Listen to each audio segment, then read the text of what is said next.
أعوذ بالله من الشيطان الرجيم. بسم الله الرحمن الرحيم. يا أيها الذين آمنوا إذا تداينتم بدين إلى أجل مسمى فاكتبوه وَلْيَكْتُبْ بَيْنَكُمْ كَاتِبٌ بِالْعَدْلِ الآية. یا ایہا الذین آمنوا، اے ایمان والو، اذا تداینتم بدین الی اجل مسمی فاکتبوہ، جب تم ایک دوسرے کے ساتھ قرض کا لین دین کیا کرو ایک وقت مقرر تک کے لیے تو اس کو لکھ لیا کرو. وَلْيَكْتُبْ بَيْنَكُمْ كَاتِبٌ بِالْعَدْلِ، اور چاہیے کہ تم میں سے لکھنے والا انصاف کے ساتھ. وَلَا يَأْبَ كَاتِبٌ أَن يَكْتُبَ، اور لکھنے والا لکھنے سے انکار نہ کرے. كَمَا عَلَّمَهُ اللَّهُ، جیسا کہ اللہ نے اسے سکھا دیا ہے. فَلْيَكْتُبْ، پس چاہیے کہ وہ لکھ دے. وَلْيُمْلِلِ الَّذِي عَلَيْهِ الْحَقُّ، اور چاہیے کہ بتلاتا جائے یعنی لکھواتا جائے وہ شخص جس کے ذمہ قرض ہے. وَلْيَتَّقِ اللَّهَ رَبَّهُ، اور چاہیے کہ اللہ سے ڈرے جو اس کا پروردگار ہے. وَلَا يَبْخَسْ مِنْهُ شَيْئًا، اور اس قرض میں سے کچھ بھی گھٹا کر نہ بتائے. فَإِنْ كَانَ الَّذِي عَلَيْهِ الْحَقُّ سَفِيهًا أَوْ ضَعِيفًا أَوْ لَا يَسْتَطِيعُ، پس اگر ہو وہ مقروض شخص ایسا کہ وہ نادان ہو یا ضعیف ہو یا لکھوانے کی طاقت نہ رکھتا ہو. فَلْيُمْلِلْ وَلِيُّهُ بِالْعَدْلِ، تو چاہیے کہ لکھوا دے اس کا سرپرست انصاف کے ساتھ. وَاسْتَشْهِدُوا شَهِيدَيْنِ مِنْ رِجَالِكُمْ، اور تم دو گواہ مقرر کر لو اپنے مردوں میں سے. فَإِن لَّمْ يَكُونَا رَجُلَيْنِ فَرَجُلٌ وَامْرَأَتَانِ،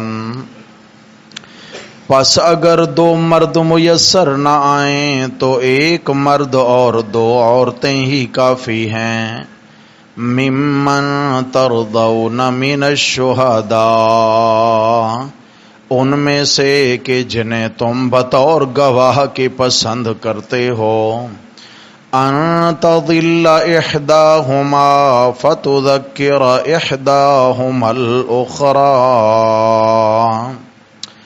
یہ کہ اگر ایک عورت کو بات بھول جائے تو دوسری اسے یاد دلا دے.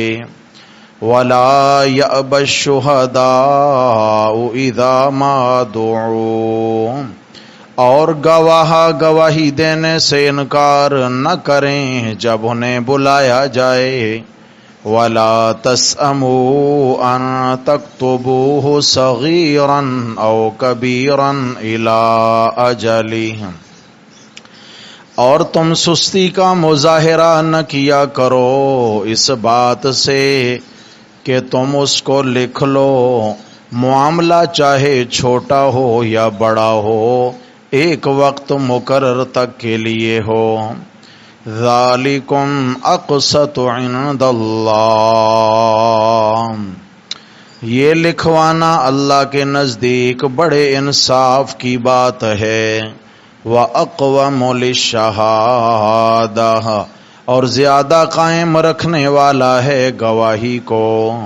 وَأَدْنَىٰ أَلَّا تَرْتَابُوا اور ممکن ہے کہ تم شبہ میں بھی نہ پڑو. إِلَّا أَن تَكُونَ تِجَارَةً حَاضِرَةً ہاں مگر یہ کہ اگر تجارت ہو نقد و نقد.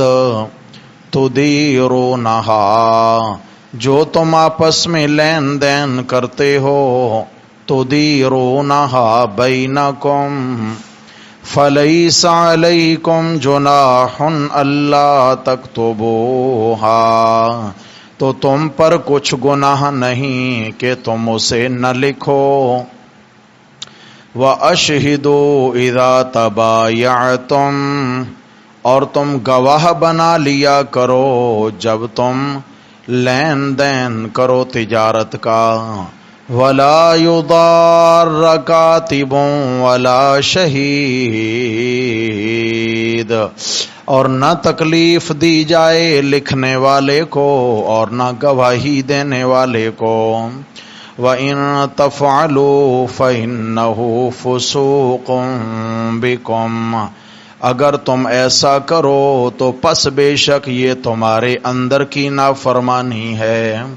وَاتَّقُوا اللَّهَ اور تم اللہ سے ڈرتے رہو. وَيُعَلِّمُكُمُ اللَّهُ اور اللہ تعالیٰ تمہیں سکھلاتے ہیں. وَاللَّهُ بِكُلِّ شَيْءٍ عَلِيمٌ اور اللہ تعالیٰ ہر چیز کو جاننے والے ہیں. صدق اللہ ومن اصدق من اللہ قیلا. اللہم صل علی سیدنا و مولانا محمد وعلى آل سیدنا و مولانا محمد وبارک وسلم علیہ. گرامی قدر سامعین حضرات محترم، درس قرآن مجید کے سلسلہ میں تیسرا پارہ سورۃ البقرہ اور آیت نمبر 282 آج ہمارے سبق میں شامل ہے. اور یہ آیت قرآن مجید کی تمام آیتوں میں سب سے بڑی آیت ہے. آیت نمبر 282 سورۃ البقرہ کی قرآن مجید کی تمام آیات میں سب سے بڑی آیت. اور اس آیت کے اندر اللہ تبارک و تعالی نے احکامات بیان فرمائے ہیں. اس سے پہلے جو پچھلا ہم نے سبق پڑھا وہاں تک جہاد فی سبیل اللہ اور انفاق فی سبیل اللہ کا عنوان چلا. اس سے چند آیات پیچھے جہاد فی سبیل اللہ کی بات ہو رہی تھی تو پھر حکم فرمایا کہ قتال اور جہاد تو جانی قربانی کا نام ہے اور جانی قربانی تب تک دینا ممکن نہیں جب تک ایک مسلمان کے دل میں مال قربان کرنے کا جذبہ نہ پیدا ہو جائے. لہٰذا تم اپنے خون پسینے کی حلال کی کمائی اللہ کے راستے میں خرچ کرو اور مجاہدین اسلام کو مضبوط کرو تاکہ وہ اسلام کی سرحدوں کی پہرے داری کریں. یہ بات بیان کرنے کے بعد ایک دم پھر عنوان بدل دیا. آپ جانتے ہیں کہ دوسرے پارہ کے اندر امور انتظامیہ بیان فرمائے تھے. امور انتظامیہ کہ اگر تم چاہتے ہو کہ ہماری ریاست میں اور ہمارے ملک میں امن قائم ہو اور عالم کفر ہمارے سامنے سرنگوں ہو جائے اور ہم دنیا پر حکومت کریں تو پھر تمہیں چاہیے کہ تم اپنے ملک میں انصاف کا بول بالا کرو.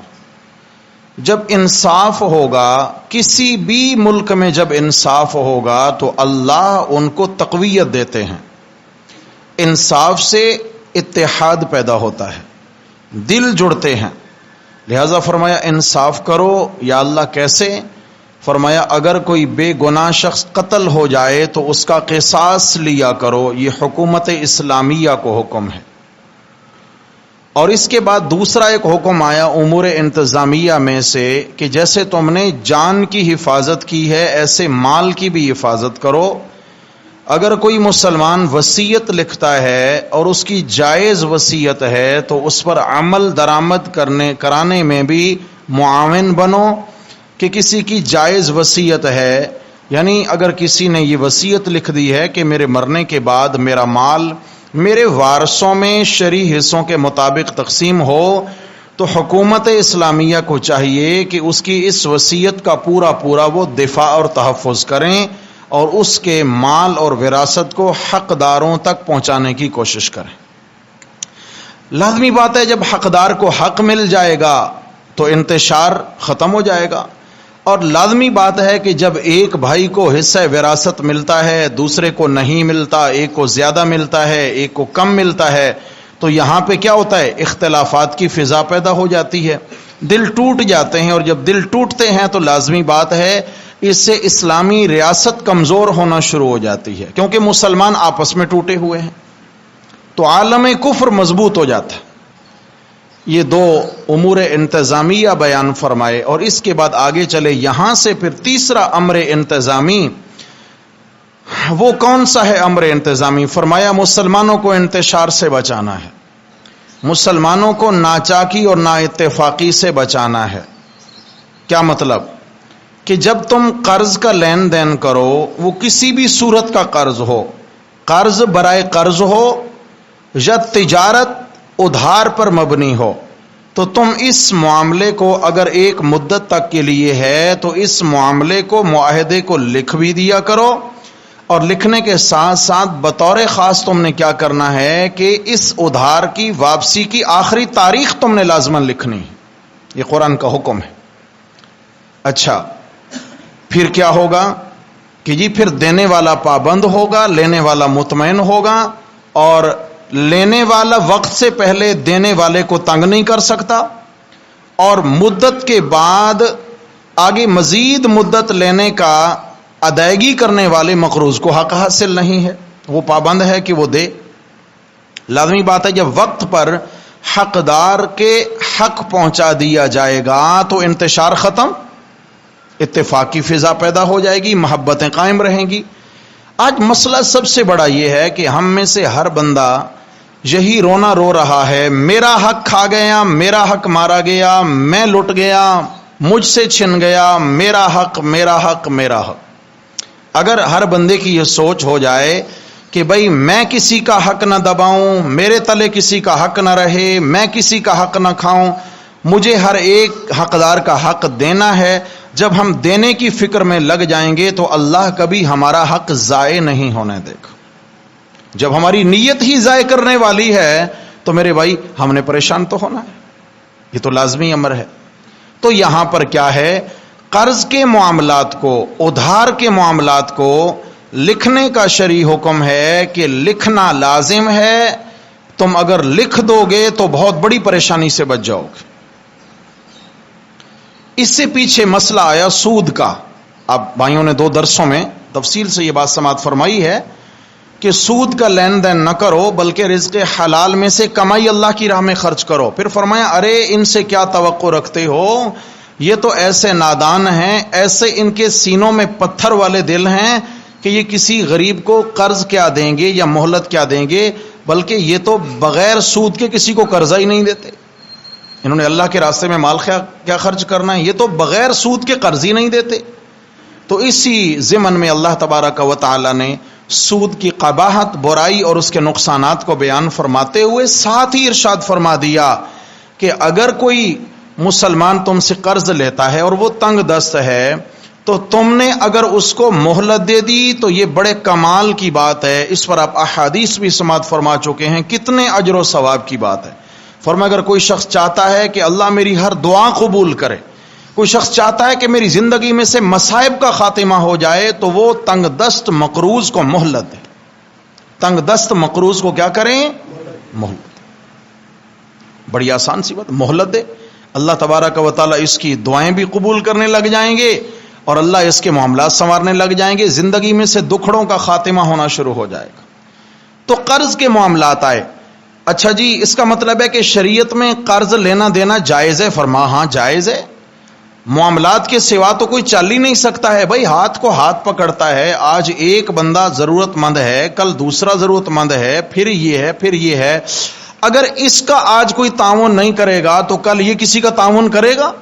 تو یوں کیا ہے، پھر یہ جیتے جاگتے انسان پتھر کے انسان بن جائیں گے، ہر کوئی اپنی جگہ پہاڑ کی طرح قائم ہوگا، کوئی کسی کی طرف رجحان اور جھکاؤ نہیں رکھے گا، کوئی کسی کے کام نہیں آئے گا۔ رسول اللہ صلی اللہ علیہ وسلم نے فرمایا ایک دن کا اعتکاف، کتنا بھائی جان؟ ایک دن کا اعتکاف، ایک اعتکاف کرنے والے مسلمان کو 3 خندقیں جہنم سے دور کر دیتا ہے۔ صحابہ نے پوچھا یا رسول اللہ 3 خندقیں کیا ہیں؟ فرمایا ایک خندق کی چوڑائی زمین سے لے کر آسمان تک ہے، یعنی 500 سال کا سفر ہے ایک خندق کی چوڑائی۔ تو جو بندہ ایک دن کا اعتکاف اللہ کی رضا کے لیے کرتا ہے، اللہ اس کو 1500 سال کی مسافت جہنم سے دور کر دیتے ہیں۔ 1500 سال کوئی چلتا رہے جہنم اتنا دور ہو جاتی ہے۔ لیکن جاگیے بھائی، لیکن فرمایا جو مسلمان کسی مسلمان کی ضرورت کو اللہ کی رضا کے لیے پورا کرتا ہے، جو مسلمان کسی دوسرے مسلمان کی مجبوری میں اس کے کام آ رہا ہے اور کس کی رضا کے لیے؟ اللہ کی رضا کے لیے، اللہ تعالیٰ اس کو پورے مہینے کے اعتکاف کا ثواب عطا فرماتے ہیں۔ ایک دن کا اعتکاف کہاں، اور ایک چھوٹے سے معاملے میں اپنے مسلمان بھائی کی ضرورت پوری کر دی اللہ کی رضا کے لیے کہ اللہ نے مجھے دیا ہے، میں ایک مجبور مسلمان کا مددگار بن جاؤں، تو اللہ تبارک و تعالی ایک مہینے کے مقبول اعتکاف کا ثواب عطا فرما دیتے۔ بڑے کمال کی بات۔ من کان للہ کان اللہ لہ، جو اللہ کا ہو گیا اللہ اس کے ہو گئے۔ ہم نے کرنا کس کے لیے ہے جی؟ اللہ کے لیے۔ کبھی یہ دل میں نہ ہو کہ آج میں اس کے کام آ جاؤں تاکہ اس کی نگاہیں جھکی رہیں، تاکہ میں اس پہ احسان بٹھا دوں اور یہ میرے احسان تلے دبا رہے۔ میرے بھائیو دنیا بھی تباہ ہو گئی، آخرت بھی تباہ ہو گئی۔ اللہ اکبر۔ الانسان عبید الاحسان، یہ بات تو اپنی جگہ ہے کہ انسان احسان کا غلام ہے۔ انسان بولو احسان کا غلام ہے، یعنی جو احسان کرتا ہے بندہ دل سے اس کا ممنون ہوتا ہے، شکر گزار ہوتا ہے، کوئی اس میں دوسری رائے نہیں۔ لیکن یہ تو ہے، مگر جو احسان کرنے والا ہے اس کے دل میں کبھی بھی یہ نیت نہ ہو کہ میں اس کو اپنا ممنون بنانا چاہتا ہوں۔ کیا ہوگا اگر کسی کے ساتھ احسان کریں گے؟ اللہ بھی خوش، اللہ کا بندہ بھی خوش۔ اس کے دل میں محبت اللہ نے ڈال دینی ہے اور اللہ تعالیٰ نے راضی ہو کر اس بندے کو اپنا محبوب بنا لینا ہے۔ بندوں کے ہاں بھی محبوب ہو گیا، بندوں کے خالق کے ہاں بھی محبوب ہو گیا۔ کیا کیا ہے؟ اللہ کی مخلوق پر احسان کیا ہے، اللہ کی مخلوق کے کام آ گیا ہے، بس۔ بڑے کمال کی بات، سبحان اللہ، سبحان اللہ، اللہ اکبر۔ تو کیا ہے اس سے؟ ایک تو مسئلہ یہ ثابت ہو رہا ہے کہ قرض کا لین دین کرنا یہ کوئی بری بات نہیں ہے، قرض کے بنا کوئی چل ہی نہیں سکتا۔ رسول اللہ صلی اللہ علیہ وسلم جب دنیا سے تشریف لے جانے لگے تو آپ صلی اللہ علیہ وسلم اس وقت بھی ایک یہودی کے مقروض تھے۔ یعنی کیا تھا؟ آپ علیہ السلام کی زرہ مبارک ایک یہودی کے ہاں رہن رکھی ہوئی تھی، گروی رکھی ہوئی تھی، قرض لیا تھا۔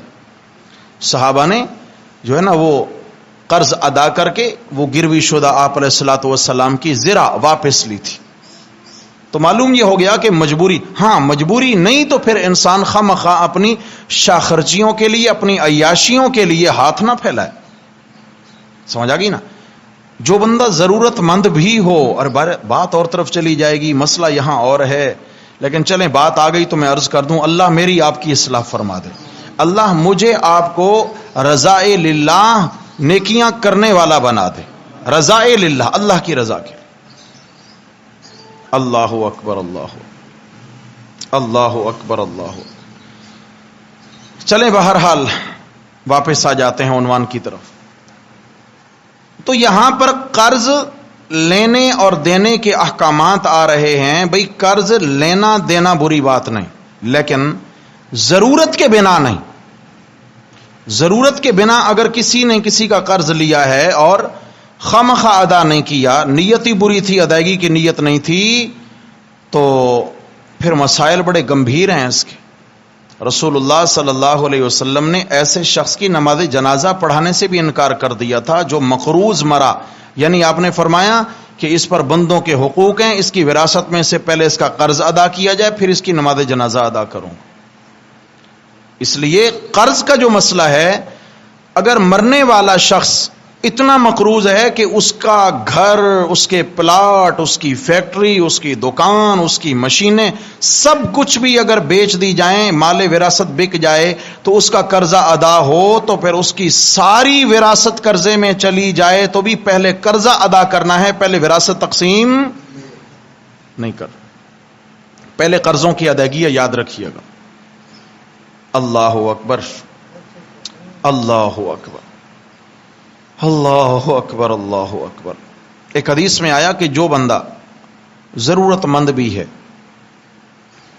لیکن پھر بھی صبر کرتا ہے اور کسی کے سامنے اپنی ضرورت کو بیان نہیں کرتا، صبر کرتا ہے، بس ٹھیک ہے میرا اللہ ہے نا، میرا اللہ دیکھ رہا ہے، میرے اللہ ضروریات پوری کریں گے. کسی بندے نے اس جذبے سے اگر کسی کے سامنے اپنی ضرورت کو بیان نہیں کیا تو اللہ فرماتے ہیں میرا وعدہ ہے اس بندے سے کہ 1 سال تک تجھے رزق حلال کی وافر مقدار عطا فرماؤں گا. 1 سال تک رزق حلال کھلاؤں گا. تو نے جو صبر کیا ہے، کس کے لیے صبر کیا؟ میرا رب ہے نا. یہ بھی بڑی بات ہے، میرا رب ہے نا. جب اتنا مان ہے اپنے رب پر تو وہ کیسے اس بندے کو اکیلا چھوڑ دے گا؟ بھائی نہیں ہو سکتا. تو بہر صورت یہاں اشارہ ہے کہ قرض کا لین دین تو ہو، لیکن ایک تو یہ ہے کہ قرض پورا پورا وصول کرو، اس پر سود حاصل کرنے کی اجازت نہیں ہے. لیکن اگر کوئی معاف کر دیتا ہے تو بڑی بات ہے، اللہ اس کے گناہ معاف کریں گے. نہیں تو کم از کم مقروض کو مہلت دی جائے. اگر وہ واقعی مجبور مقروض ہے تو اس کو مہلت دی جائے. اور مہلت پر کیا ہے کہ اوپر قرض بڑھایا نہ جائے. ہمارے ہاں کیا ہوتا ہے، انسٹالمنٹ پہ لین دین ہوتا ہے نا، قسطوں پہ لین دین ہوتا ہے. تو ہمارے ہاں ایک بڑی برائی یہ ہے جو ناجائز اور سود کی حد کو پہنچتی ہے، وہ یہ ہے کہ بھئی اگر مثال کے طور پر آپ نے 12 مہینوں میں قسطیں ادا کرنی ہیں، یہ فریج ہے آپ لے جائیں، 12 مہینوں میں آپ نے قسطیں ادا کرنی ہیں اور یہ آپ کو پڑے گی 1 لاکھ روپے کی. اب اس نے کیا کیا بھئی، 12 مہینے تو نہیں، مہینہ اوپر ہو گیا، 2 مہینے اوپر ہو گیا. اب کیا ہے جی بھئی 1 لاکھ میں بات ہوئی تھی، اب آپ کو 1,10,000 دینا ہوں گے، اب 1,20,000 دینا ہوں گے. پیسہ بڑھنے لگا. یہی تو سود ہے بھائی. یہ کیا ہے؟ قسطوں کا لین دین بھی جائز ہے، لیکن قسطوں میں شرط ہے کہ اگر مدت بڑھ بھی جائے تو پیسہ بڑھانے کی اجازت نہیں ہے. مہلت دے دو، مہلت دے دو. اگر نہیں پھر بھی ادا کرتا تو پھر جو معاملہ ہے اسے توڑ دو، اپنی چیز واپس لے لو. یعنی اب دوبارہ تم نے اس سے گویا خریدنا ہے، اس کا وہ جتنا استعمال کر چکا، جتنا نقصان ہو چکا، پھر اس کی مستقل قیمت لگے گی، اتنا چھوڑ دو اس کو. سمجھ آ گئی؟ باقی اپنا حاصل کر لو، چیز بھی آ گئی. پیسہ بڑھانے کی اجازت، یہ تفصیلی احکامات ہیں. تو یہاں پر فرمایا کہ اگر کوئی لین دین کرتا ہے قرض کا تو اس کو کیا کرنا ہے. فرمایا ایمان والوں کو آپس میں جڑ کے رہنا ہے. بس یہ ہے کہ تعلقات خراب نہیں کرنے. یا اللہ کیا کریں؟ فرمایا یا ایھا الذین آمنوا اذا تداینتم بدین الی اجل مسمى فاکتبوا. ایمان والو، فرمایا اے ایمان والو. کون؟ ایمان. فرمایا تمہارا ایمان ہمیں عزیز ہے، کوئی ایسا کام نہ کر بیٹھنا کہ تمہارے ایمان پہ حملہ ہو جائے. یا ایھا الذین آمنوا، سبحان اللہ. ایمان بچانا. یا اللہ کیسے؟ فرمایا ایک اور خطرناک راستہ ہے، اس میں خیال کرو. اگر تم قرض کا لین دین کرنے لگے ہو، اور لازمی بات ہے قرض ایک مدت تک کے لیے ہوتا ہے. مثلا بھائی میں آپ کو 1 مہینے بعد لوٹا کر کے دوں گا، میں آپ کو 1 سال بعد لوٹا کر کے دوں گا. یہ مدت قرض میں ہمیشہ مدت ہوتی ہے. اگر ایک مدت پر تم نے قرض کا لین دین کیا ہے تو فرمایا فاکتبوا، اس کو آپس میں لکھ لیا کرو. کیا کرو؟ ہاں کہتا کوئی بات نہیں جی، ہم تو بھائی ہیں، تعلق ہے نا جی. اعتماد ہے. اچھا اگر کسی کو کہیں بھائی ٹھیک ہے آپ مجھ سے قرض لینے آئے, معاملہ کرنے آئے, ہو گیا, میں نے آپ کو بالکل دے دیا, دینے کے لیے یا تیار ہوں, آپ ایسا کریں کہ اسٹامپ پیپر لے آئیں, ہم آپس میں معاملہ لکھ لیتے ہیں, آپ بھی روح پہ چل رہے ہیں, میں بھی روح پہ چل رہا ہوں, موت آپ کے بھی پیچھا کر رہی ہے, میرا بھی پیچھا کر رہی ہے, کسی کا بھی خاتمہ ہو سکتا ہے, کل کلاں بعد میں کوئی مسئلہ کھڑا نہ ہو جائے, یا آپ مقروض ہو کر نہ مریں, اور اگر مقروض ہوں تو کم از کم آپ کے ورثاء کو پتا ہو کہ آپ مقروض ہیں. سمجھ آ گئی ہے؟ آپ کی آخرت کا نقصان نہ ہو. آئیں بھائی لکھتے ہیں, تو وہ کیا کہتے ہیں؟ اعتماد نہیں ہے مجھ پر. کیا کہتے ہیں؟ اور میرے پیارے, اعتماد کرنا اچھی بات ہے, نہ کرنا بہت ہی اچھی بات ہے. سمجھ آ گئی ہے؟ ہاں, جہاں اللہ نے فرما دیا بھئی یوں کرو, ہم کہیں کیوں جی اعتماد نہیں ہے, گویا ہم اللہ کہہ رہے ہیں یا اللہ کیا اعتماد نہیں تھا آپ کو ہم پر؟ اللہ فرمائے بالکل بھی نہیں ہے. تو پھر کیا جواب ہوگا ہمارا؟ بھئی ہمیں خود اپنے آپ پہ اعتماد ہے؟ میں نے رئیس الدین بھائی سے ایک معاملہ کیا, میں نے کہا جی میں کل دن چڑھے آپ کو یہ چیز دے دوں گا, مجھے اعتماد ہے کہ میں کل کا سورج دیکھوں گا؟ بولو. جب میرے کو اپنے آپ پر اعتماد نہیں ہے تو میں کیسے کہہ سکتا ہوں کہ آپ کو مجھ پر اعتماد نہیں ہے؟ آپ کہہ دیں آپ کو اپنے آپ پہ ہے. ہاں بھائی آپ کو اپنے آپ پہ اعتماد ہے, وہ کہتے ہیں جی مجھ کو اپنے آپ پر اعتماد نہیں ہے, تو میں کیسے کر سکتا ہوں؟ بات سمجھ شریف میں آ گئی ہے جی. حضرت ابو سلمان مرعشی رحمت اللہ علیہ بڑے مشہور تابعی ہیں. یہ حضرت کعب احبار رضی اللہ تعالیٰ عنہ ایک جلیل القدر صحابی ہیں, ان کے مصاحب تھے, ان کے مجلس میں عموماً شریک ہوتے تھے, ان سے احادیث سنا کرتے تھے.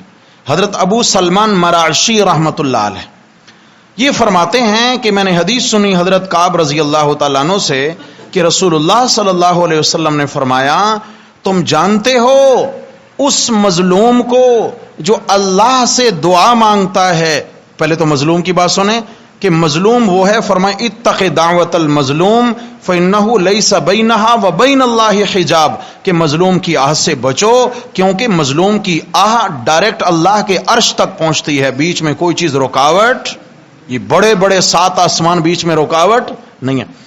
مظلوم کی تو یہ بات ہے. لیکن حضرت ابو سلمان فرماتے ہیں کہ آپ نے فرمایا اس مظلوم کا حال نہ بتاؤں جو اللہ کو پکارتا ہے اور اللہ اس کی دعا قبول نہیں کرتے. یا رسول اللہ وہ کون ہے مظلوم اور آہیں بھر رہا ہے, التجائیں کر رہا ہے اللہ سے, اللہ اس کی دعا قبول نہیں کرتے. آپ علیہ السلام نے فرمایا یہ وہ قرض دینے والا ہے جس نے کسی کو قرض دیا, معاملہ کیا اور لکھوایا نہیں ہے, اور پھر اس نے جو بھی مدت بتائی ہے اس کے پاس گیا, اس مدت پر معاملہ ہوا تھا, مطالبہ کرنے گیا کہ مجھے دے دیں, اور وہ انکاری ہو گیا, اور یہ کہتا ہے بھائی میں نے آپ پر اعتماد کر کے آپ سے نہیں لکھوایا تھا, وہ کہتا ہے میں نے آپ کا دینا بھی نہیں ہے, جا میں نہیں دیتا ہوں, میرا کیا بگاڑ لے گا. اب یہ کہتا ہے یا اللہ آپ کو تو پتہ ہے کہ میں مظلوم ہوں, یا اللہ آپ کو تو پتہ ہے کہ میں نے اس کو قرض دیا, یا اللہ آپ تو جانتے ہیں کہ مجھ پہ زیادتی کر رہا ہے. اللہ تعالیٰ فرماتے ہیں اس مظلوم کی ہم کوئی مدد نہیں کریں گے کیونکہ اس نے ہمارا حکم توڑا ہے. کیا کیا ہے؟ اس نے ہمارا حکم توڑا ہے. حکم کیا تھا؟ جب قرض کا لین دین کرو تو کیا کرو بھائی؟ جاگ رہے ہیں نا, جاگ کے بیٹھیں گے تو لکھیں گے انشاءاللہ, لکھ لیا کرو. اللہ اکبر اللہ اکبر. اچھا جی ہم تو ان پڑھ ہیں, جیسے اس زمانے میں جب قرآن اتر رہا تھا عموماً عرب میں کیا تھے, لوگ ان پڑھ ہوتے تھے, وہاں کوئی نہ اسکول تھے نہ مدرسے, ان پڑھ لوگ. تو کیا کریں جی, کیسے لکھیں؟ فرمایا وَلْيَكْتُبْ بَيْنَكُمْ كَاتِبٌ بِالْعَدْلِ, چاہیے کہ تمہارے درمیان کا معاملہ جو ہے نا, ایک لکھنے والا, ایک کاتب جس کو لکھنا آتا ہے وہ انصاف سے لکھ دے, باقاعدہ کاتب ہو جو انصاف سے یہ ڈیوٹی سر انجام دے. لیکن کاتب اگر نخرے دیکھا ہے, وہ کہے میں تو نہیں آتا بھائی جاؤ, پھر کیا ہے؟ فرمایا وَلَا يَأْبَ كَاتِبٌ أَن يَكْتُبَ, کاتب کو یہ حق نہیں پہنچتا کہ وہ لکھنے سے انکار کرے. فرمایا نہیں, کیوں؟ کما علمہ اللہ, یہ میں اللہ نے اس کو لکھنے کی صلاحیتیں عطا فرمائی ہیں. یہ میں اللہ کا اس پر احسان ہے کہ میں نے اس کو لکھنا پڑھنا سکھا دیا ہے، اس کا کوئی ذاتی کمال تھوڑی ہے۔ فرمایا وہ اللہ کا شکر بجا لائے کہ میرے اللہ تیرا شکر ہے، آپ نے مجھے اپنی مخلوق کی خدمت میں لگا دیا ہے۔ ہاں جی، مجھے لکھنے کی تھا۔ معلوم یہ ہو گیا کہ علم بھی بڑی نعمت ہے، علم بھی بڑی دولت ہے، انسان اس پہ نازم۔ اللہ اکبر، صحیح حدیث ہے، آپ علیہ الصلوۃ والسلام نے فرمایا کہ جو صاحب علم اپنے علم کو چھپاتا ہے اور بوقت ضرورت اپنے علم کا اظہار نہیں کرتا، وہ عالم ہے یا غیر عالم؟ جس علم کی ضرورت پڑی، جو علم اس کے پاس ہے اور آگے معاشرے میں اس کی ضرورت ہے، اور یہ اس علم کو بیان نہیں کرتا، لوگوں کو اپنے علم سے نفع نہیں پہنچاتا، دن قیامت کے اللہ اس کو جہنم کی لگام ڈالیں گے، منہ میں جہنم کی لگام ڈالیں گے۔ دیکھتے ہیں نا جسے گھوڑے کے منہ میں لگام ہوتی ہے، سمجھ آ گئی؟ ایسے ہی اللہ تعالیٰ جہنم کی آگ کی لگام اس کے منہ میں ڈالے۔ کیوں؟ اس کی زبان حق کہنے سے خاموش رہی، اس کی قلم حق لکھنے سے خاموش رہی۔ تو اس لیے فرمایا کہ تم میں جو انصاف والا ہے وہ لکھے، اور جب اس سے مطالبہ کیا جائے لکھوانے کا تو فرمایا فَلْيَكْتُبْ، اس کو چاہیے وہ آ کے لکھے، کیونکہ اللہ نے اس کو یہ لکھنے کی صلاحیت بخشی ہے۔ اچھا جی، وہ تو لکھے، مگر اس بیچارے کو کیا پتا ان کا معاملہ کیا ہے، لکھوائے کون؟ یہ بھی تو ایک بات ہے نا۔ لکھنے والا کہتا ہے جی ٹھیک ہے میں لکھتا ہوں، بھائی کیا لکھوں؟ کہتے ہیں جی ہمیں تو پتہ نہیں، ہوتا ہے نا۔ لکھنے والا کہتا ہے بھائی میں تو آ گیا لکھنے کے لیے، میرے بھائیوں بتاؤ کیا لکھنا ہے؟ تو آگے کہیں جی ہم تو ان پڑھ ہیں، ہمیں تو کوئی پتہ نہیں کیا لکھنا ہے، تو بیچارہ کیا لکھے گا؟ اس لیے فرمایا وَلْيُمْلِلِ الَّذِي عَلَيْهِ الْحَقِّ، وہ شخص لکھوائے جس کے ذمہ قرضہ ہے، جو قرض لے رہا ہے۔ انداز دیکھیں، یہاں اسٹامپ پیپر کون لے کر آئے؟ بولو بھائی، جو قرض لے رہا ہے، جو قرض لے رہا ہے۔ یہاں رک جائیں، بات تو علمی ہے لیکن میں کوشش کروں گا کہ بہت آسان کر دوں۔ آپ جاگیں گے تو میں تب کروں گا، آدھی سنیں گے، آدھی جا کے پھر بیان کریں گے، پوری سنیں تاکہ پوری بیان ہو۔ لین دین کے ہیں 4 طریقے، شاید بولیے کتنے؟ 4 طریقے۔ 4 میں سے 3 طریقے جائز، 1 طریقہ حرام۔ قرض کے کتنے طریقے ہیں جی؟ 1 طریقہ حرام، 3 طریقے جائز۔ نمبر 1، سب سے پہلے بیع العین بالعین، بیع العین بالعین، یہ علمی بات ہے، میں جملہ اس لیے بولتا جا رہا ہوں کیونکہ علماء بھی سنتے ہیں بہت سارے، ان تک بات پہنچے گی۔ بیع العین بالعین۔ نمبر 2، بیع الدین بالدین۔ نمبر 3، بیع العین بالدین۔ نمبر 4، بیع الدین بالعین۔ اب ان کو معنی سمجھیں۔ بیع العین بالعین، عین چیز کو عین چیز کے بدلے ایک ہی مجلس میں بیچنا، جسے ہم اپنی زبان میں کہتے ہیں نقد سودا بیچنا۔ کیا؟ نقد سودا بیچنا۔ آپ کے پاس ایک بندہ آیا جی، یہ جی 1 لاکھ روپیہ لیں اور مجھ پر مال بیچ دیں۔ آپ کہتے ہیں ٹھیک ہے، پیسے آ گئے، یہ مال تولا لے کے گئے۔ یہ کیا ہے؟ دست بدست کا سودا جائز۔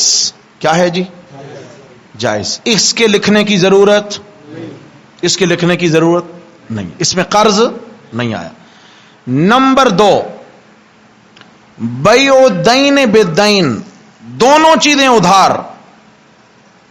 ایک مجلس میں سودا کر دیا، مسئلہ سمجھیں، اس لیے عرض کرتا ہوں تجارت کے احکام سمجھیں۔ جو طریقہ ناجائز ہوتا ہے اس کی کمائی بھی حرام ہوتی ہے، مسئلہ سمجھیں۔ جو طریقہ ناجائز ہوگا اس کی کمائی بھی، ہاں اس کا نفع بھی جائز نہیں ہوگا، اس کو توڑنا لازم ہے۔ دونوں چیزیں ادھار، پیسہ بھی بعد میں، چیز بھی بعد میں۔ یہ کیسے؟ آپ کے بعد دکان پہ ایک بندہ آیا اور یا دکان پہ نہیں، ویسے ہی ٹیلی فون پہ بات کی کہ بھائی آپ مجھ پہ بیل بیچ دیں، سمجھ آ گئی ہے، اور بیل بھی بعد میں لوں گا اور پیسہ بھی بعد میں دوں گا۔ سودا ہو گیا ہمارا ابھی، چیز بھی بعد میں، پیسہ بھی. یہ کیا؟ ادھار بدلے ادھار کے، وہ تھا نا نقد بدلے نقد کی. پہلی بات سمجھ میں آ گئی، وہ جائز. دوسرا ہے ادھار بدلے ادھار کے، یہ حرام ہے، ناجائز ہے یہ طریقہ. شاوی بولیں کیا ہے؟ ناجائز اور حرام طریقہ ہے. اس پہ نفع کمانا حلال. 99% تقریباً تجارت آج ہماری یہی ہو رہی ہے. ٹیلی فون کر دیا، ہاں بھائی ٹھیک ہے جی، یہ بچڑے میرے ہو گئے، یہ مال میرا ہو گیا. اچھا پھر جناب علی بیٹھے ہیں، آن لائن کاروبار ہو رہا ہے، چیز کا پتہ ہی نہیں کہاں ہے. اچھا ٹھیک ہے جی، یہ کنٹینر میرا ہو گیا اور اس کی اتنی قیمت، آگے یہیں بیٹھے اور یہیں آن لائن آگے اس کو بیچ دیا. وہ کہتا ہے جی میرا ہو گیا اتنے میں، آگے بیچ دیا. اب کنٹینر ان میں سے کسی کے قبضے میں آیا اور کسی نے بھی پیسہ ادا کیا. یہ وہی بات آ گئی نہیں آ گئی؟ آ گئی نا وہی بات. یہ ناجائز ہے. تیسرا طریقہ، یہ بیچ میں جو ناجائز ہے اسی کو پکڑیے گا خیال سے، ہمیشہ اسی کو مد نظر رکھ کے کہ اس میں کہیں خرابی نہ آ جائے. دونوں چیزیں تو ادھار ہو سکتی ہی نہیں. تیسری، بیع العین بالدین، پیسہ ابھی لے لیں، مال بعد میں بھجوا دینا، جائز ہے. بلکہ یوں بیع العین بالدین، چیز ابھی دے دیں، پیسہ بعد میں دوں گا. یہ یہاں یہ مسئلہ ہے. بیع العین بالدین، عین چیز، دین قرض. مثال کے طور پہ یہ بچڑا میرا ہو گیا، بچڑا میرا ہو گیا اور میں پیسے آپ کو ہفتے بعد دوں گا. یہ عمومی طور پہ ہوتا ہے. اچھا ٹھیک ہے جی، یہ مال میرا ہو گیا، یہ میرا قبضہ ہو گیا اس پہ، یہ لے کے جا رہا ہوں اور مہینے بعد یا ہفتے بعد پیسے دے دوں گا. یہ ادھار کی ایک شکل ہے، بالکل جائز ہے. اس کو لکھوانا ہے. کیا کرنا ہے؟ ہاں اس کو لکھوانا ہے آپ.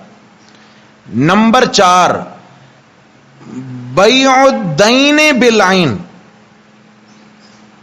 بیع الدین بالعین، پیسہ ابھی لے لیں، چیز بعد میں بھیج دینا. یہاں سے پیسہ آن لائن کرا دیا، پیسہ ایڈوانس آ گیا آپ کے پاس اور مال مجھے بعد میں بھیج دینا. سمجھ آ گئی ہے؟ سودا ہو گیا. یہ مال مجھے پسند آیا ہے، یہ میں بعد میں لے جاؤں گا اور یہ ابھی ایڈوانس پکڑ لیں، سارا یا کچھ یہ پکڑ لیں. سمجھے؟ پیسہ پہلے دے دیا. تو یہ شرعاً جائز ہے. اس کو بے سلم کہتے ہیں. کیا کہتے ہیں؟ بے سلم، جائز ہے. اب پھر سمجھیے، دونوں چیزیں نقد ہوں جائز، ایک نقد ہو ایک ادھار ہو جائز، دونوں چیزیں ادھار ہوں ناجائز. بات سمجھ شریف میں آ گئی ہے؟ آپ بتائیں تجارت کے مسائل سی کے بغیر چل سکتے ہیں ہم؟ کیا ہو جائے گا؟ سارا دن جان ماریں گے، شام کو نفع کمایا حرام، سارا دن محنت کی ہے، نفع کمایا ناجائز. اس لیے یہ ناراضگی کی بات نہیں ہے بھائی. سمجھ آ گئی ہے؟ یہ تو ہمیں سیکھنا ہے. عمر فاروق رضی اللہ تعالیٰ عنہ درا لے کے کوڑا لے کے بازار میں گھومتے، کوئی نئی دکان کھلتی، کوئی دکان ڈالتا، فرماتے اچھا کپڑے کی دکان ڈالی ہے جی، کپڑا خریدنے بیچنے کے مسائل سیکھے ہیں جی؟ نہیں. پٹائی لگاتے، بند کر دکان. جا مسجد نبوی میں جا کے علماء صحابہ بیٹھے ہیں، جا کر ان سے کپڑا خریدنے بیچنے کے مسائل سیکھے اور پھر دکان پہ بیٹھنے دوں گا. سمجھ آ گئی؟ ایسے ہی کیا ہے، یہ جناب علی راشن ڈالا ہے جی، جسے ہم کرانہ سٹور کہتے ہیں، راشن کی دکان ڈالی ہے، مسائل سیکھے ہیں جی؟ نہیں سیکھے. جا کے سیکھے.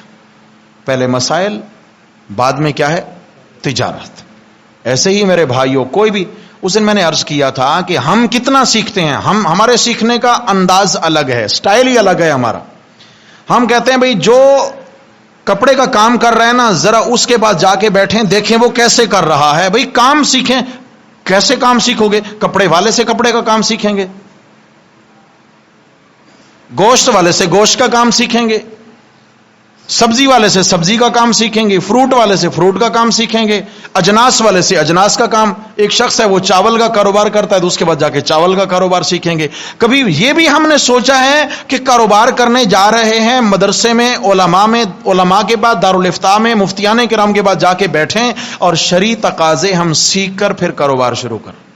کبھی ہم نے کیا یہ ہمیں توفیق نہیں ہوتی. تو میرے بھائیوں، اب ہم نے اس دوسری چیز سے بچنا ہے کہ دونوں چیزیں ادھار ہوں، اس طرح جائز نہیں ہے.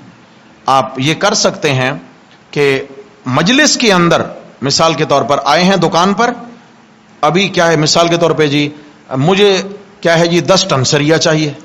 رئیس الدین بھائی صاحب کے پاس ایک بندہ آ گیا، مجھے 10 ٹن سریا چاہیے. اب انہوں نے کہا جی ٹھیک ہے، یہ سریا رکھا ہوا ہے. نے کہا جی یہ میرا ہو گیا، اشارہ کر دیا، ہاتھ لگا دیا، ویسے اشارہ، یہ میرا ہو گیا، یہ میرا ہو گیا، یہ قبضہ ہو گیا اس چیز پہ. آپ پیسہ میں بعد میں بھیج دوں گا آپ کو، یا پیسہ میں مہینے بعد دے دوں گا. یہ جائز ہے. کیوں؟ یہاں پر اس نے گویا آ کر نقد ایک چیز پہ قبضہ کر لیا ہے. اب ایسی تو ہے نہیں کہ شاپر میں ڈالیں اور اٹھا کے چلیں، یوں تو ہے نہیں. لازمی بات ہے اس چیز کی ترسیل اپنی ترتیب سے ہوگی، اس کو ٹرانسفر اپنی ترتیب سے کیا جائے گا. ایک چیز پہ قبضہ لازم ہے، یا چیز پہ قبضہ ہو یا اس کی قیمت پہ قبضہ ہو. سمجھ آ گئی ہے؟ ایک چیز کہ بھئی ٹھیک ہے ہم آپ کو آپ کی مطلوبہ چیز بھجوا دیں گے لیکن پیسہ ابھی دے دیں تاکہ ہمارا معاملہ طے ہو جائے. اگر نہ پیسہ دیا ہے نہ چیز پہ قبضہ کیا ہے تو سودا ہوا نہیں ہے. بات سمجھ رہی ہے؟ اچھا خود نہیں ہے اپنا کوئی وکیل بنا کر بھیج دیں، خود نہیں ہے اپنا کوئی وکیل بنا کر بھیج دیں. سمجھ آ گئی ہے؟ تو یہ بھی اچھا مثال کے طور پہ، اچھا جی فلاں باڑے میں ایک بچڑا ہے تو میں خود تو نہیں جا سکتا، کسی کو بھیج دیا کہ جاؤ بھائی جا کر اس بچڑے کا میرے لیے سودا کرو. تو یہ جانے والا ایسا ہے جیسے میں خود جا رہا ہوں کیونکہ میرا وکیل ہے وہ. سمجھ آ گئی؟ وہاں جا کر وہ قبضہ کرے گا، بھائی یہ والا بچڑا ہمارا ہو گیا، پیسے بھجوا دیں گے. تو یہ بھی جائز ہے. سمجھ آ گئی ہے؟ بس صرف فون پہ بات ہو گئی جی بچڑا ہمارا، پیسے تمہارے، نہ بچڑا ابھی میں نے لیا نہ پیسے میں نے بھجوائے، تو دونوں چیزیں نہیں ہیں. سمجھا؟ بہت احتیاط چاہیے میرے پیارے بھائیوں، بہت احتیاط چاہیے. چلیں جناب، یہ مسائل بڑے تفصیلی ہیں. فرمایا وَلْيَكْتُبْ بَيْنَكُمْ كَاتِبٌ بِالْعَدْلِ، تم میں لکھنے والا جو ہے وہ انصاف سے لکھے، وہاں ڈنڈی نہ مارے، کہ ایک کی طرفداری نہ کرے کہ بھائی میں ایسے انداز سے الفاظ کو جملوں کا ہیر پھیر کر کے لکھوں تاکہ ایک کو فائدہ پہنچا دوں اور ایک کا نقصان کرا دوں. اکثر یہ چیزیں ہوتی ہیں. سمجھ آ گئی؟ یہ جو عرضی نویس بیٹھے ہوتے ہیں نا، یہ کمال کرتے ہیں اس طرح ڈنڈی مارنے، بلکہ ڈنڈا مارنے میں پتہ بھی نہیں چلتا اور پتہ نہیں کیا سے کیا جملوں کا مفہوم ہو جاتا ہے. تو کیا ہے، لکھنے والا انصاف سے لکھے. اچھا کیسے لکھے؟ فرمایا ان میں سے جو مقروض ہے وہ لکھوائے، یعنی اسٹامپ پیپر کون لے کے آئے؟ جو قرضہ لے رہا ہے، جو مال لے رہا ہے آپ سے، یہ گویا کہ بعد میں پیسہ دے گا تو آپ کا کیا ہو گیا؟ مقروض. اسٹامپ پیپر یہ لے کے آئے گا، یہ لکھوائے. کیوں جی؟ کیوں جی؟ نہیں جاگ رہے؟ وجہ سمجھانی ہے. وجہ یہ ہے کہ جب یہ خود لکھوائے گا بول کر تو یہ اقرار کرے گا اپنے مقروض ہونے کا. کیا کرے گا؟ جب اقرار کر لیا تو بات ہی ختم. اقرار کروانا ضروری ہے، وہ اسی صورت میں ہوگا کہ یہ خود لکھوائے. اور لکھواتے ہوئے کیا کرے؟ وَلْيَتَّقِ اللَّهَ رَبَّهُ، اپنے اللہ سے جو اس کا رب ہے اس سے ڈرتا رہے، یعنی لکھوانے میں کوئی گڑبڑ نہ کرے، صحیح جو معاہدہ ہے وہ لکھوائے. وَلَا يَبْخَسْ مِنْهُ شَيْئًا، اس میں سے کچھ بھی گھٹا کر نہ لکھوائے، گھٹا کر نہ لکھوائے. سمجھ آ گئی ہے؟ الفاظ میں ہیر پھیر نہ کرے. فَإِنْ كَانَ الَّذِي عَلَيْهِ الْحَقُّ صَفِيحًا أَوْ ضَعِيفًا أَوْ لَا يَسْتَطِيعُ أَنْ يُمِلَّ. اچھا جی ایسا بندہ ہے جو قرض لے رہا ہے، نمبر 1 سفیہن، نادان ہے، کوئی اتنا میچور نہیں ہے، یہ کیسے اسے لکھوانا آتا ہی نہیں ہے، پھر یہ کیسے لکھوائے؟ نمبر 2 او ضعیفن، یا اتنا بزرگ ہو گیا ہے، ضعیف ہو گیا ہے کہ اب لکھوانا اس کے بس میں نہیں ہے. اولا یستطیع ان یمل ہوا، یا پھر اس کو لکھوانے کی طاقت نہیں ہے، یہ بیچارہ گونگا ہے، بول ہی نہیں سکتا ہے. سمجھ آ گئی ہے؟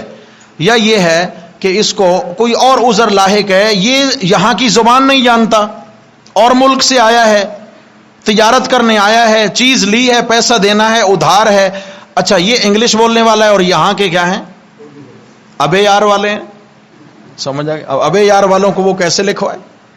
تو اب کیا ہے جناب، وہ کیا کیا جائے؟ یہاں پر معذور ہے، کیوں بھائی ہوتا ہے نہیں ہوتا ہے، یہاں ہو جاتا ہے اس طرح۔ سبحان اللہ، قرآن نے راستہ دیا ہے، فرمایا فَلْيُمْلِلْ وَلِيُّهُ بِالْعَدْلِ، اس کا سرپرست، اس کا نگران جو ہے وہ اس کی جانب سے انصاف سے لکھوائے۔ اگر یہ نادان ہے تو کوئی تو اس کے اوپر بڑا ہوگا، اگر یہ بزرگ ہے تو کوئی تو اس کا وارث، اس کا جوان بیٹا پوتا کوئی تو ہوگا سمجھدار خاندان میں، یا اگر یہ گونگا ہے تو کوئی تو اس کا عزیز ایسا بھی ہوگا کہ جو سلامت ہوگا، یا یہ اگر یہاں کی زبان نہیں سمجھتا تو کوئی تو ہوگا جو سمجھتا ہے، تو وہ اس کا سرپرست بن کے اس کی جانب سے انصاف سے تحریر لکھوا دے کہ جناب علی ہم نے فلاں بھائی سے اتنا مال لیا، اس قسم کا مال لیا، اس معاہدے پہ لیا، فلاں مہینے کی فلاں تاریخ کو ہم پیمنٹ ادا کریں گے، اس ترتیب سے لکھوا دے پورے انصاف کے ساتھ۔ اچھا جی، لکھوا بھی دیں اور لکھوانے کے ساتھ ساتھ کیا کریں؟ فرمایا گواہ بھی بنا دیں اس پر۔ کیا کریں؟ سبق طویل ہو جائے گا، گواہوں کی طرف نہیں جاتے ہیں انشاءاللہ اگلے سبق میں اسی آیت کے اس حصہ سے، کہ گواہ کیسے بنایا جائے گا اپنے معاملے پر، کہ میں نے اپنے بھائی سے لین دین کیا ہے ادھار کا، معاملہ کیا ادھار کا، تو گواہ کتنے لوگ ہوں اور کس کیٹیگری کے ہوں، کس لیول کے ہوں، یہ لیول بھی بتایا قرآن نے۔ ہاں کسی کو بھی پکڑے اور گواہ بنا دیں، نہیں، ایسے نہیں ہو سکتا۔ گواہ بنانے کا طریقہ، گواہوں کی صفات انشاءاللہ اگلے سبق میں پڑھیں گے۔ اللہ تبارک و تعالی ہم سب کو قرآن و سنت کے مطابق لین دین کرنے کی توفیق نصیب فرمائے۔ اقول قولی ھذا استغفر